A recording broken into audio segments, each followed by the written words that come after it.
বন্ধুরা, rice multi ব্লগের একটি নতুন ব্লগে তোমাদের সকলকে জানাই অনেক অনেক স্বাগত। তোমরা সবাই কেমন আছো? ঈশ্বরের আশীর্বাদে নিশ্চয়ই তোমরা খুব ভালো আছো, আর আমরাও ভালো আছি। আর এখন ঠিক সকাল 9টা বাজে। তো চলো তোমাদের সাথে নিয়ে আজকের ব্লগটা স্টার্ট করি। ড্রেসিং টেবিলের সামনে এলেই অনেক দিন দেখছি একটা জিনিস আমার খুব খারাপ লাগছে। সেটা হচ্ছে এই যে নিজে হাতে আমি একটা হোল্ডার বানিয়েছিলাম, তো এটার অবস্থা খুবই খারাপ। এখানে আগে আমি অনেক কিছু রাখতে পারতাম নতুন নতুন, তো এখন বেশ পুরনো হয়ে গেছে, এখন আর এত কিছু রাখা যায় না। যদিও বা রাখতে যাই তাহলে একেবারে গাদাগাদি অবস্থা, একটার উপরে যেন আরেকটা উঠে পড়ছে, কিছুতেই ভালোভাবে জিনিসগুলো থাকে না। তো সেই জন্য সেদিন কসমো থেকে এই ডিভাইডার হোল্ডারটা নিয়ে এসেছি। তো দেখে একটু বেশ ভালোই লাগলো, তাই আর কি নিয়ে নিলাম। 129 টাকা দাম নিয়েছে। দাঁড়াও আগে এই জায়গাটা মুছে নিই, একবারে যেহেতু রাখবো তাই একটু পরিষ্কার করে নিলেই মনে হচ্ছে ভালো হবে।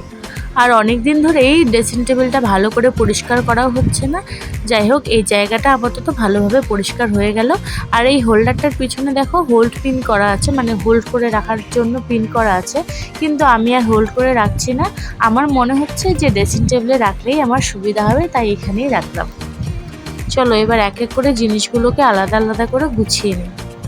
আর মাম্মার অবস্থা দেখেছো, ব্রাশটা এনেও এখানে রেখে দিয়েছে।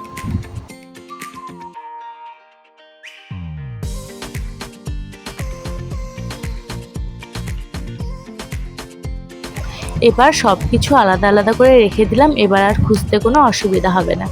বেশ ভালোই হলো। দাঁড়াও সিলটাকে এবার তুলে দেই, তাহলে আরও সুন্দর লাগবে দেখতে।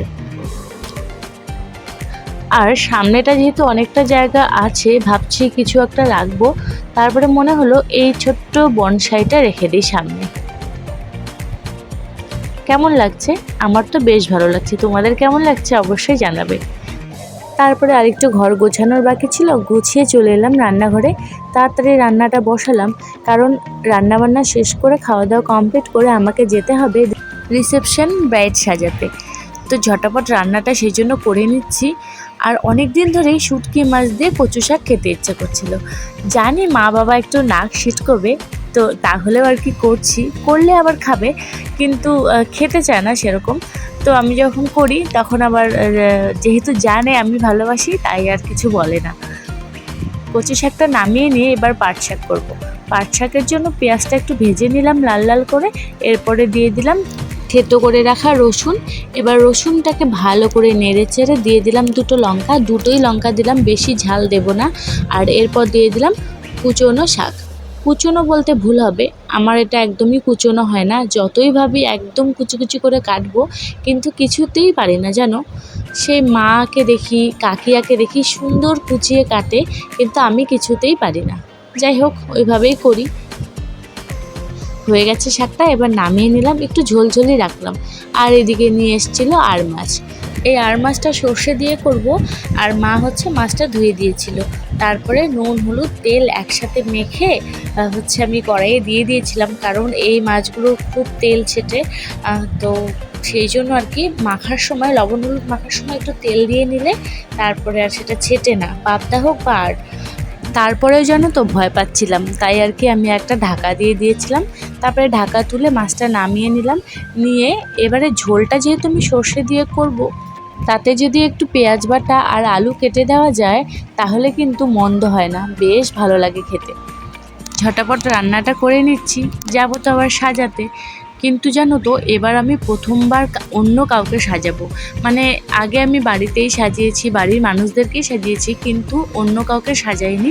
এই প্রথমবার যাচ্ছি, অনেকটা ভয় যেন কাজ করছে ভেতরে। জানি না কি করব, না জানি স্কিন টোন, না জানি আর কিছু। যাই হোক, কি হয় দেখা যাক। আর তার আগে তো সংসারটা আগে সামলাতে হবে। বাড়ির বউদের তো তাই, সংসার সামলে তারপরে গিয়ে বাইরে কাজ করতে হয়। যাই হোক, তাও যদি কাজটা ভালো হয় অনেকটা খুশি হব তখন। কথা বলতে বলতে আমার ঝোলটা কিন্তু প্রায় হয়ে এসছে। এবার এই সর্ষে বাটাটা দিয়ে দিলাম। ঝোল বলতে বেশি একটা ঝোল রাখবো না, একটু গায়ে মাখামাখাই হবে, তো তাই জন্য আর কি অল্পই জল দিয়েছি। আর সর্ষে দিয়ে তো বেশিক্ষণ জাল করা যাবে না, একটুখানি জাল করে নামিয়ে নেব। আর এই যে নামিয়ে নিয়েছি এইভাবে। এরপর উপর দিয়ে লঙ্কা আর সর্ষের তেল দিয়ে দিলাম, ব্যাস হয়ে গেল। খাওয়া দাওয়া শেষ করে আর দেরি করিনি, রেডি হয়ে গেছি। তার আগে আবার মাম্মাকে মার কাছে দিয়ে এলাম, মা একটু ঘুম পাড়িয়ে দেবে। ব্যাস, এই যে ব্যাগপত্র আগেই গুছিয়ে রেখেছিলাম, তাই জন্য আর কি সুবিধা হয়েছে। এখন আর আমাকে কিছু করতে হলো না, জাস্ট রেডি হলাম, হয়ে ব্যাগ কাঁধে নিয়ে যাচ্ছি। অনেকটা ভয় লাগছে, কী যে করব জানি না। তো চলো তোমরা সাথে থাকো।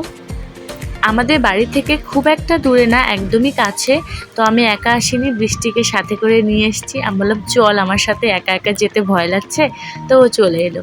আমরা গিয়ে কিছুক্ষণ বসার পর আমাদের শরবত দিয়ে দিয়েছিল, তো আমরা সেটা খাচ্ছিলাম। খেয়ে তারপরে মোটামুটি 4:45 হবে তখন ওকে সাজাতে বসিয়েছি। এই যে আমার হচ্ছে রিসেপশন ব্রাইড।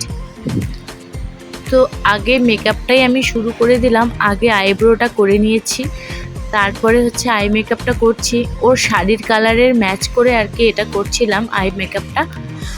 প্রথমবার কাউকে বাইরে গিয়ে সাজাচ্ছি, সত্যি আমার ভীষণ ভয় লাগছিল। তো যাই হোক, মোটামুটি করে আস্তে আস্তে করে কাজ এগিয়ে নিয়ে যাচ্ছিলাম। তো ওর মুখে কন্ট্রোলটা না করলেও চলতো, তো আমি হালকা করে করেছি।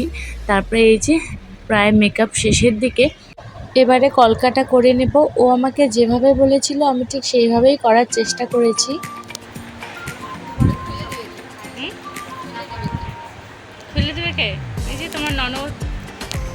এই ছিল আজকের আমার রিসেপশন ব্রাইড।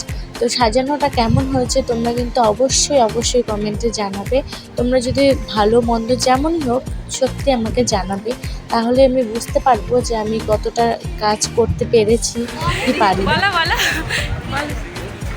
বলো কেমন লাগছে, বলো পছন্দ হচ্ছে? ওর কাছে শুনে নিলাম ওর সাজটা কেমন লেগেছে, তারপরে চলে এলাম ফুচকা খেতে। তো বেশি একটা ফুচকা খাইনি, কারণ অনেকটা রাত হয়ে যাচ্ছিল। আবার তার মধ্যে বাড়ির লোক না খাওয়া দাওয়া করে ছাড়বেই না কিছুতেই। তারপরে যাই হোক খেতে বসলাম আর কি গিয়ে। তো আমাদের ব্যাচটাই ছিল হচ্ছে ফার্স্ট ব্যাচ। তো এর অনেকটা রাত হয়ে যাচ্ছিলো বলে আর বেশি দেরি করিনি, আমরা বসে পড়েছিলাম। মুখের হালচাল দেখেছো কি হয়েছে অবস্থা, একেই তো গরম, তার উপরে আবার এতটা টেনশন নিয়ে কাজ করেছি, তো চোখ মুখ দেখে বোঝাই যাচ্ছে। তো চলো, প্লেটও দিয়ে দিয়েছে, এবার খাওয়াটা শুরু করি। আজকে আমার ব্রাইড অনেক হাসি খুশি আর অনেকটা মিষ্টি। আর দেখো বাড়ির লোক আসাতে ও আরও অনেকটা খুশি হয়ে গেছে আর প্রচুর হাসছিল। তো ওরা তো এসে গেছে, তো আমরাও এবার বাড়ি চলে যাব, অনেকটা রাত হয়ে গেছে। তো আজকের ব্লগটা এখানে শেষ করছি, দেখা হচ্ছে অন্য একটি ব্লগে। ততক্ষণে তোমরা খুব ভালো থেকো, সুস্থ থেকো, সাবধানে থেকো। আজকের ব্লগটা তোমাদের কেমন লাগলো সেটা কিন্তু অবশ্যই জানিও। আর ভালো লাগলে একটা লাইক করে দিয়ে আমার চ্যানেলটাকে সাবস্ক্রাইব করে দিও। চলো তাহলে, টাটা।